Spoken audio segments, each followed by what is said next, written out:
Hey y'all, Zach McDonald, your real estate agent with Real Property Associates, and this is my Seattle real estate housing market update for October 17th, 2023.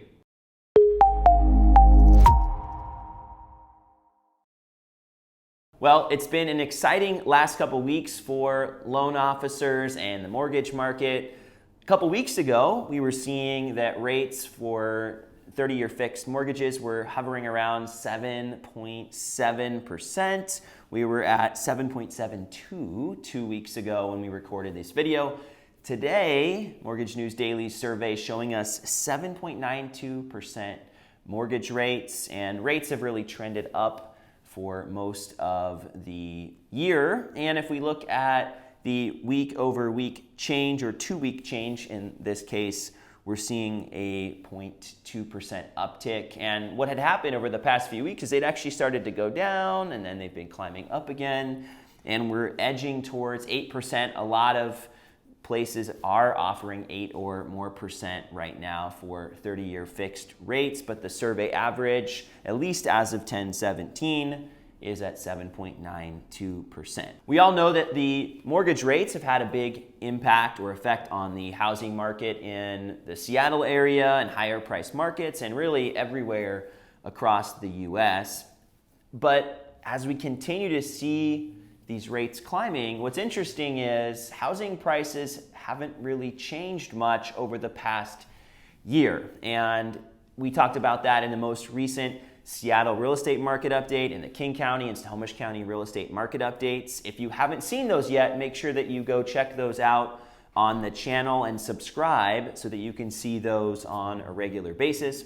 In this video though, we're looking at how changes are happening week over week, more towards inventory and supply versus pricing and that specific type of data. So if you want to see more of the prices and the numbers, that's where you're going to see those things. And here we're looking at numbers that are specifically tailored towards the inventory, increase in inventory, decrease in inventory. Now let's transition over to some of the stats here. And we're looking at data from the past week in King and Snohomish County for single family residential homes. And we're going to be looking back 2 weeks because we didn't film a video last week for the market watches. So just bear in mind that the data that we're comparing with is 2 weeks old, not 1 week, which is normal in our videos, and that it was the end of the month. So some of the numbers, specifically the pendings and the sold listings, will be a little bit higher than normal. But if we're looking at the new listings here, we saw 467 new listings in King and Snohomish County over the past week. That is down from the beginning/end of the month time frame that we filmed the last video in at 5:01. We saw 467. We saw a decline in price reductions. We have 351 over the past week as opposed to 382 a couple weeks back.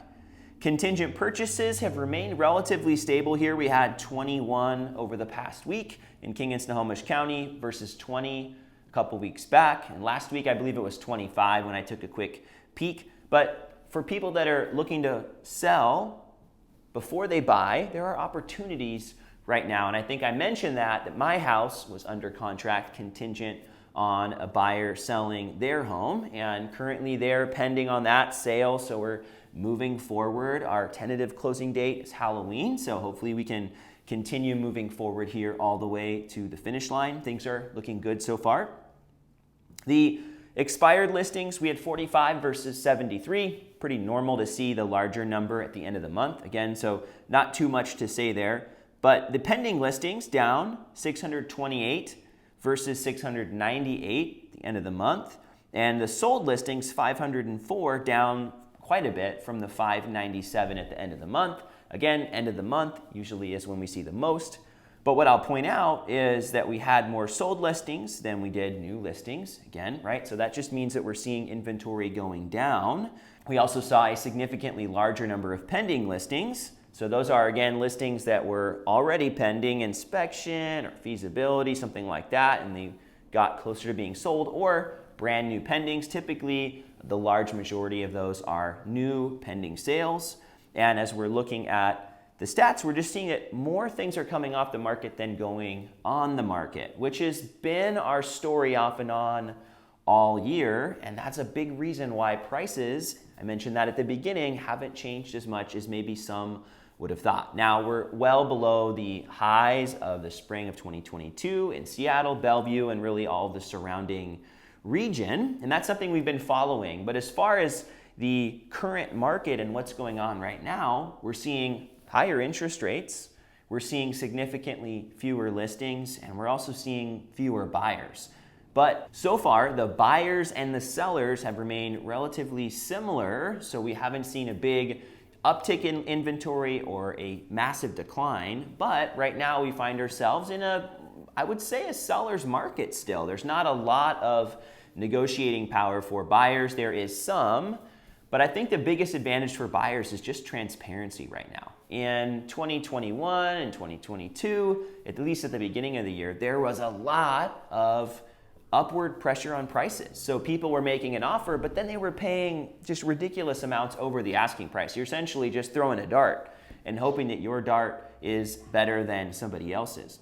And right now, yes, homes are selling for more than asking price on some occasions, and there is more competition, but overall, homes are selling a lot closer to the asking price, and it's a lot more clear for buyers what they're going to be paying, whether it's just a little bit over asking price, or maybe if it's sat on the market a little bit of negotiating room downwards. And for sellers, yeah, everybody wants their house to sell with multiple offers and sell really quickly.